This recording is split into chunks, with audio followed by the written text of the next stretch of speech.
'Twas the night before Christmas, when all through the house not a creature was stirring, not even a mouse.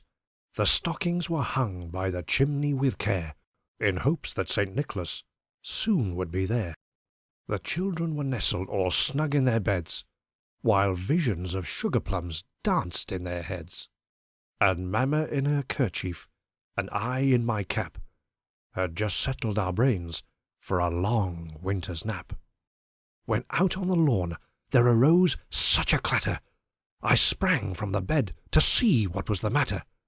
Away to the window I flew like a flash, tore open the shutters, and threw up the sash. The moon on the breast of the new fallen snow gave the lustre of midday to objects below, when what to my wondering eyes should appear but a miniature sleigh and 8 tiny reindeer. With a little old driver so lively and quick, I knew in a moment it must be St. Nick. More rapid than eagles his coursers they came, and he whistled and shouted and called them by name. Now Dasher, now Dancer, now Prancer and Vixen, on Comet, on Cupid, on Donner and Blitzen.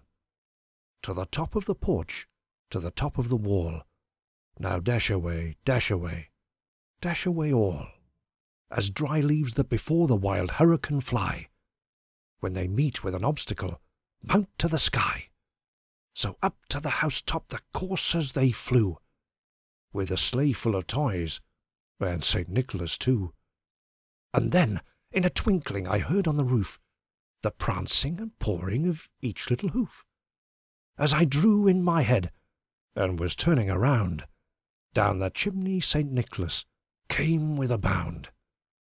He was dressed all in fur, from his head to his foot, and his clothes were all tarnished with ashes and soot. A bundle of toys he had flung on his back, and he looked like a peddler just opening his pack.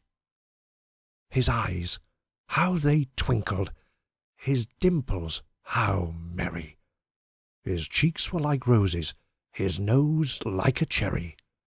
His droll little mouth was drawn up like a bow, and the beard on his chin was as white as the snow.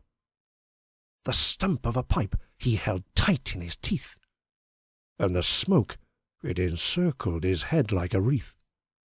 He had a broad face and a little round belly that shook when he laughed like a bowlful of jelly. He was chubby and plump, a right jolly old elf, and I laughed when I saw him, in spite of myself. A wink of his eye and a twist of his head soon gave me to know I had nothing to dread.